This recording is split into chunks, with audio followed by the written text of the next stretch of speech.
Welcome to the X's and Argos podcast. I'm your host, Ben Grant. Thanks for joining me for this post-game reaction episode after the Argos get absolutely annihilated by the BC Lions, 55-8. I think we need a little group therapy, or at least a pulse check. Holy Hannah. I mean, that was a beatdown. And just to give you an understanding of how bad a loss that was, not that the score being 55-8 doesn't do that on its own, but BC set a record at the half for their biggest lead in franchise history. Franchise history. These aren't the Atlantic Schooners. These are the BC Lions, who have been around since the 50s. Franchise history. All right, let's get through the game, and we'll break it down a bit, and then I'll outline some positives at the end, which might be the shortest podcast segment ever. There are a couple of things I think that come out of this game that we can kind of look at and think, well, that part wasn't horrible. This wasn't a high-profile matchup coming in. I know Argos at 2-11, Lions at 4-10, so it's not like anyone was watching this game other than the diehard Argos and Lions fans. But there were a couple of reasons to tune in. We had a lot of guys playing for the former team. Argos were wearing their boat logo helmets. That's big. And then S.J. Green needed 95 yards to hit 10,000 for his career. He did not get the 95 yards. He was 90 yards short of that with one catch for 5 yards.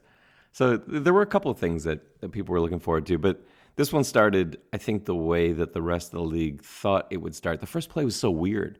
Lions opened the game with what was essentially a Hail Mary that was almost picked off by Alden Darby. And you wonder, going back to that play, if he'd picked that first pass of the game off, first play of the game is an Argos interception, does that change the outcome? Does it alter things in any way? Because it seemed like he dropped that ball. The Argos had a few things go wrong in that first quarter, and then everything just spiraled quickly out of control.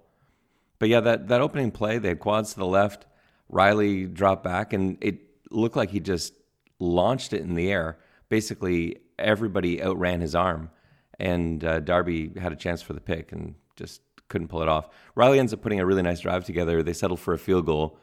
It was 3-0 Lions, and you're thinking, okay, all right, let's see what James Franklin's got here. And on his very first pass of the game, first offensive play for the Argos was actually significantly worse than the horrible first offensive play for the Lions, as the pass gets tipped, picked off, and then a few seconds later it's 10-0. The Lions touchdown, Brian Burnham, who had a huge game, 3 touchdowns. And I would like to suggest that he was lucky to have 1 touchdown, let alone 3. He had an amazing game, but all 3 of his touchdowns were really close to not being touchdowns. It was something small that happened on each of them, and we'll kind of go through that. On this first one, Tremaine Washington had Burnham in coverage. They're playing cover 1. Washington had safety help to the inside, and I think he felt like his safety help was a lot closer. He let Burnham get slightly inside of him. He was playing him really honest and maybe a little too far back. Burnham just managed to get inside position and caught the ball right as he crossed the goal line. It was a nice catch. It was a nice throw, nice catch, but that was a bit of a miscommunication, I think, on the part of Washington, and I'm not even sure who was lined up at free on that play. And so the Argos get the ball back. It's 10-0. You barely even sat down. Your pizza hasn't arrived yet. And next offensive play, so our second offensive play of the game, and Wilder fumbles. 2 plays, 2 turnovers, and then like 3 seconds later, it's 17-0 because, again, Mike Riley hits Brian Burnham with it was an insane catch. It was insane. If you haven't seen this one, if you didn't see the game, you have to look it up. You have to look up this catch. It was spectacular. Pretty simple concept. They had a pogo concept on the twin side to the right. They have a post on the inside of the slot receiver. Burnham was on the outside. He just had to go with a little delay in there at about 8 yards. Looked like cover 3 cut. Covington had flats, but there was no one there, so he dropped back, following Burnham into the end zone. He really wasn't open. And then Washington, who had deep responsibility, came over, and they basically sandwiched him, cornered him in the end zone, and he makes this crazy one-handed catch, and the camera goes right over to Chamberlain after that touchdown. It's 17-0, like 4 seconds into the game. And Yeah, Chamberlain looked like he wanted to kill someone. So what do the Argos do? 17-0. We go no huddle. And this was a disaster too. Franklin's going no huddle. The receivers have their arms up in the air. They don't know what the play is. And the thing is too, like with no huddle, it's supposed to be about pace. You go no huddle because you're trying to go quickly. We were going no huddle. Not only did the receivers not know what the play was, which, by the way, is a huge indication to the defense that it's a running play, especially when the quarterback waves them off and just snaps the ball. And I don't know if the Lions picked up on that or not. It's hard to tell today what they picked up on. But they were snapping the ball with 4 seconds left on the play clock. And if you're going no huddle, it's to the point of it being embarrassing. Well, even more so when you're snapping the ball with 4 seconds left on the play clock, hurrying it up so that you don't get a delay of game penalty while running no huddle. And the good news for the Argos was that they were able to escape the first quarter down only 17-0. Nothing else went wrong in that quarter. The first quarter stats were as unbelievable, I think, as you would expect. Argos, 0 first downs, 0 passing yards, 16 rushing yards, 2 turnovers, time of possession, 2 minutes and 29 seconds to 12 minutes and 31 seconds. And so into the second quarter we go. John White's already got 63 yards rushing. He's running all over the Argos. No huge gains. The Argos actually did a nice job with John White in that they didn't let anything explosive happen. He never broke any, but it seemed like every time he got the ball, he was getting 6, 7, 8 yards. That was pretty consistent. That was all throughout the first and second quarter. Once it started getting embarrassing, they started to spread their carries around a little bit. But man, John White was running well early. There are brief moments in here, because again, you kind of forget that in watching this game that the Lions aren't a juggernaut. And there were moments where you could see why they're a 4-10 team. They had a few opportunities early, and again, early is a bit misleading. Not early on the scoreboard, but still early in the game, where they had opportunities to cash in touchdowns, and they settled for field goals. In one of these particular instances, I think they're on the 5-yard line, and Riley's running the speed option with White, and White is wide open for a touchdown on a pitch. And for some reason, Riley decides to keep it, takes a big hit, and if he just pitched it out wide, it's a guaranteed touchdown. But they settle for the field goal, so 12-10 remaining in the first half. It's 20-0. Argos on their next possession, it's 3rd and 1, and they're in their end, but they're not deep in their end, and they end up punting. And I was really frustrated with this at the time because, first of all, why are the Argos punting, not ever, but on any 3rd and 1? You're 2-11. There's no reason. It doesn't. Even if you're at your 10-yard line, it's 3rd and 1. If you're a 2-11 team, go for it. What do you have to lose? But they end up 3rd and 1. They're down 20-0, and they punt the ball. And I think we hadn't even seen the Argos take a shot downfield at that point in the game. Midway through the second quarter, and it was short passes, unsuccessful runs for the most part, but no shots, nothing, and then punting on 3rd and 1. The first time Franklin went downfield was actually late in the first half. Green and Walker almost ran into each other, and the ball was at their feet anyway. It didn't matter, but that was the first time that Franklin took a downfield strike. The one thing the Argos had going the first half, they ran a draw play really nicely. And I think it's because BC probably had most of their secondary sitting back about 60 yards, but they ran a really well-blocked draw play to Wilder for 14 yards. And that was, I think, the only successful play for the Argos in that first half. Late in the half, they took a couple shots. Franklin, a couple times, aired it out to Darryl Walker. Not open, but in man, and I'm okay with that. Walker going down the sideline, man coverage, tight man coverage, but I'm fine with taking a chance like that in almost any situation. But especially when you're down 20, then yeah, sure, take a shot. And they actually had a chance at a 51-yard field goal, thanks to a couple short runs, couple short catches. Near the end of the half, Krapina, 51 yards, he ends up missing it short, which is the part that really bothers me. I have no problem with anyone missing a 51-yard field goal. It's a long field goal. But in this day and age of the super leg, you can't miss, in professional football, you can't miss a 51-yard field goal short. And that's exactly what he did. Came up short. It was run out. Fortunately, not for a touchdown, but the Argos remain scoreless, and that was their best opportunity to get any points until that very last drive of the game. Argos tackles are just getting blown off the ball. I talked about White's running. Again, most of the Argos defense was actually playing the run well, but it was in the inside of the line. The D tackles, and actually the entire defensive line as a whole was getting pushed back on pretty much every Lions run play, and the backers were having to come in and settle things, safeties in some instances. But we had a real disadvantage today on the line. Our defensive line just not doing their jobs, not holding their ground. Let alone getting upfield. Then there's a huge play before the end of the half. Burnham against Covington for a huge gain. This is another one where I was just shaking my head because Burnham's a good receiver. He's a very good CFL receiver. But there's nothing about him in terms of measurables where you should be worried about covering him in man, technically. He's a very good route runner. He's got very good hands, reads the ball very well in the air. But the play, I think it was quads right, ISO, Burnham isolated to the left. We're playing cover one, and Covington just plain got beat with speed by Burnham, who's like a 4'6" guy like 5 years ago. So I don't know what he runs now. And yeah, Covington, I think maybe just underestimated him. But yeah, he just got plain beat down the sideline. And then O'Brien ends up coming in to play quarterback, plows it into the end zone. 27-0.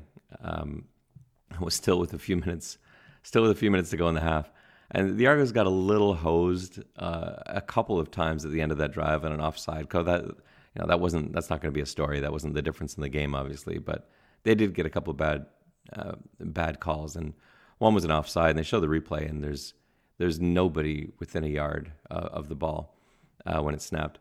And credit to the Argos too. There were two occasions where O'Brien came into the game, short yardage situations. Before he replaced Riley, when he came in short yardage situations, first and goal from the 1.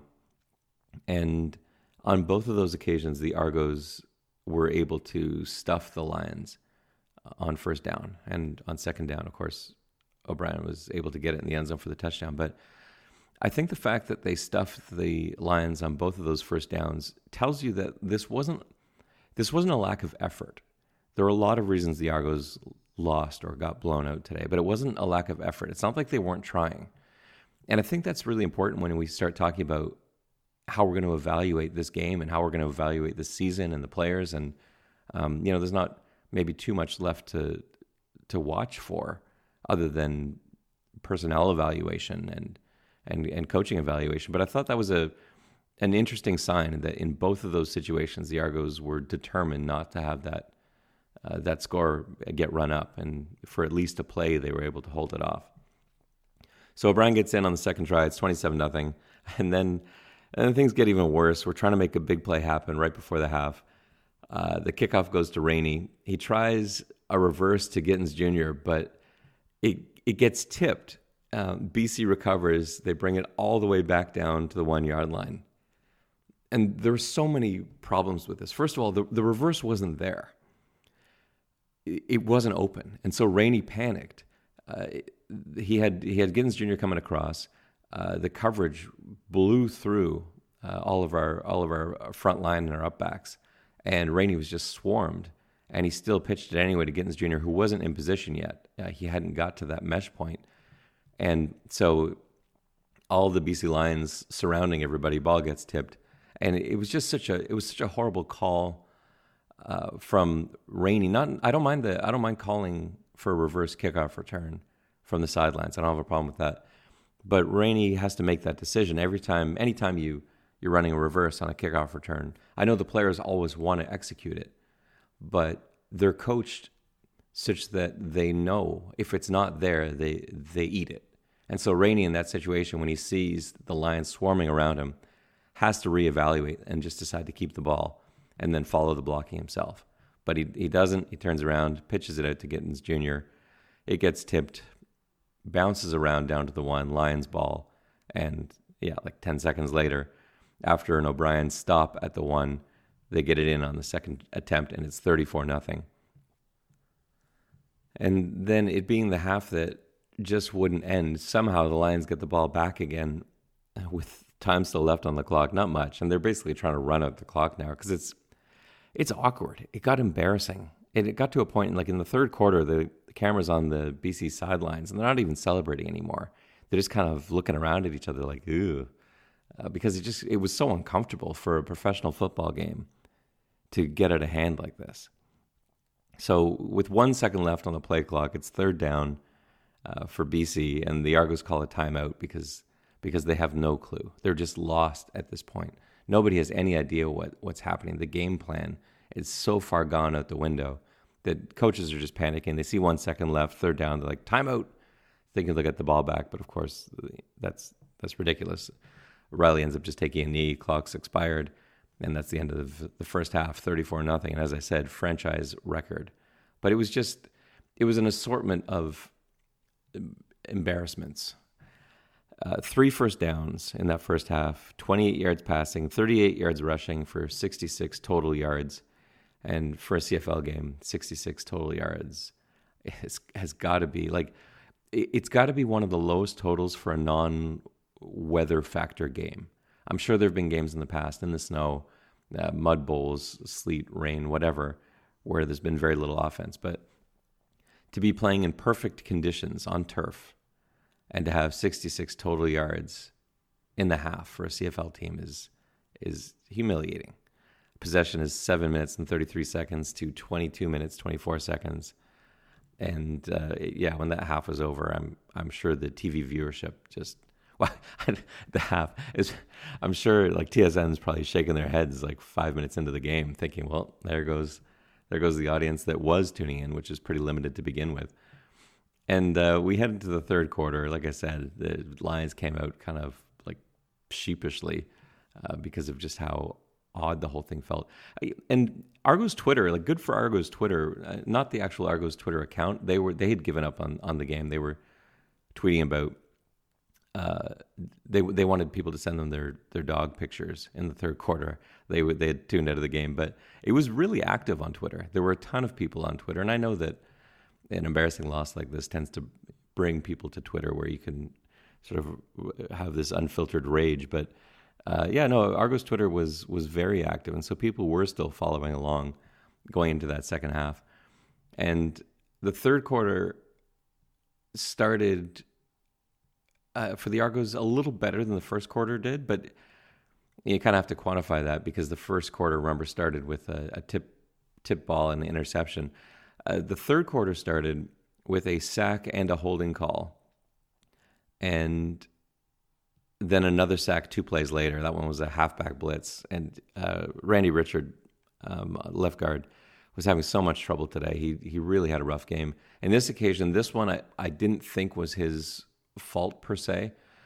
It's still his guy, but it's a really tough block. It was a late halfback blitz coming off the edge, and Richard just didn't have the angle. And he's a big guy. He's trying to get out there to make that block. Halfback comes cruising in. There's no running back help, and Franklin goes down.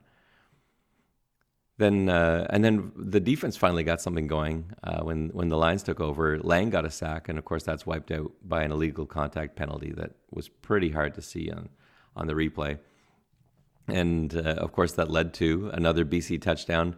Argos, credit to them sending heat now.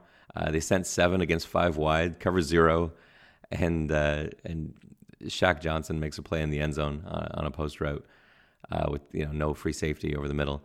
And I know the TV guys were going on about how Shaq Johnson ran a 4-3 and you can't cover him in a cover 0. Washington can't cover him, but he did. The coverage was good. Again, like a lot of these BC touchdowns, the coverage was solid. Washington was right on his hip, and Johnson just made a play, and it was a great throw. A really strong throw. So it's 41-0. It's 4 minutes left in the third quarter. We finally see Macbeth starting to warm up. Bethel Thompson, shaking off the dust of a couple of weeks, get ready to get back in the game. And you kind of forget, I got excited for a moment. I forgot that through all of Bethel Thompson's success, and I mean that through numbers, he was among the leaders in touchdown passes. He had a ton of passing yards. but just not a lot of wins to go along with that. And so while he had success throwing the ball, that doesn't really mean that much sometimes, especially in the CFL. And so he started warming up, and I was thinking, okay, well, maybe this was what he needed, just a little reminder that, the position's not given to him. Franklin's had the ball for a couple of games. And here comes McLeod Bethel Thompson, ready to come into the game. But before he had a chance to, there was another touchdown from Burnham. Again, the Argos sent 7. And Covington couldn't find the ball, and that was the problem on this one. He had him again covered. Burnham was absolutely draped by Covington. There was no space. But because Covington couldn't find the ball, all he had to do was just lift up one of his arms, and Burnham can't make that catch. But he makes an amazing juggling catch, tips it to himself, barely squeezes it before falling at the side of the end zone. Third touchdown for Burnham, and it is 48-0. And now Thompson trots onto the field. And he started off all right. His first couple throws were good, and then we kind of regressed a little bit back to what we'd been seeing earlier in the game. On to the fourth quarter, 48-0. BC still with a lot of their starters in. They ended up subbing in O'Brien for Riley, but it was pretty late in the fourth quarter. The early fourth quarter, most of their guys were still there, and it was a Carter touchdown to extend the score to 55-0. And this was kind of a weird one because I think the Lions have been running the ball most of the fourth quarter, which makes sense. You're up 48-0. Why not run the ball? And I think they were hoping to catch Toronto napping a little bit. They were running they're running mostly at a double tight, and they were double tight queen, and Toronto only sent a 4-man rush. They must have sensed something. Felt like this might be a time to throw, and it wasn't. I don't remember the down and distance, but it wasn't overly obvious. But yeah, Toronto only ended up rushing 4, and Riley of course has a ton of time. But how he found Carter in the front corner of the end zone, is beyond me. Washington was all over him. There was no space to throw the ball. Riley buys some time. Again, he had great protection against a 4-man rush. Riley buys some time, fires it. Probably an ill-advised throw, like 4 of his touchdowns probably were on this day. But credit to him, these guys made plays. And again, Carter somehow makes the catch, barely gets his foot in bounds, and it is 55-0. Time is ticking down. We're under a minute to go, 55-0. Argos have the ball. They get a first down, and they immediately call a timeout. And I think probably a lot of people are yelling at that point, saying, why are you calling a timeout? It's 55-0. There's less than a minute to go. Get on the bus, get to the airport, get on a plane, and get home. But I think there's a good reason for calling a timeout, and I support the timeout call here. You call a timeout because you can't end. There's no good way to end a 55-0 game. It's 55-0, but you can't end the game with you just letting the clock run out at a 55-0 game. You have to do something positive, even if it's just a 15-yard completion on an out route, and that's the end of the game. At least you had something. That's the last thing you remember leaving the stadium is that, well, you know what, we're starting to figure it out. Even if you're fooling yourself, you got to have something. So they call a timeout, and things work out.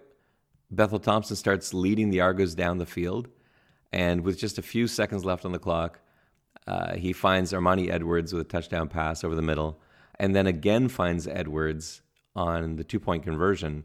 It was a really high ball, really nice job by Macbeth rolling out to his right, buying a lot of time, under pressure off his back foot, just sort of heaves it up for Edwards, who just left the ground, flies into the sky, pulls it down, and the Argos end up with 8 points, 55-8, just a few seconds left. And this is one of those things where I wasn't happy with this last coaching decision. So a few seconds left on the clock, 55-8, Argos attempt an onside kick, and I think that's a bit much. There's a code. It's a loose code, but there's a code. You don't kick onside when it's 55-8. It's the most dangerous play in football. And at this point, it's meaningless. There's not even enough time for you to recover and run more than one play, which is going to be from beyond midfield anyway. There's absolutely nothing good that's going to happen to you if you kick the ball onside. And instead, what you're doing is you're risking injury for your own team. You're risking injury for the BC Lions. And you could see their bench was staring down the Argos coaching staff when the Argos kicked onside, because it was just it's a bit much, like I said. Follow the code, just kick the ball deep, and get on the bus. And that was the game, 55-0. Let's talk about some positives. So there are some positives in this game. There are far more negatives, but there are a couple positives. So first of all, Darrell Walker sets a milestone. He ends up with 1,000 yards on the season receiving. So that was something.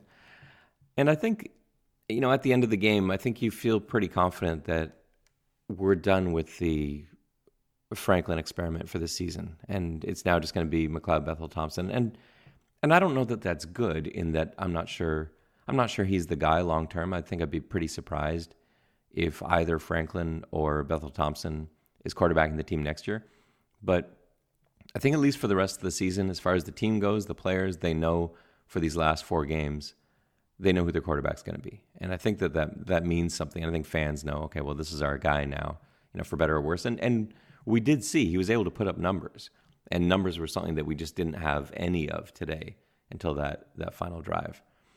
Other positives here are maybe negatives that we can spin as positives.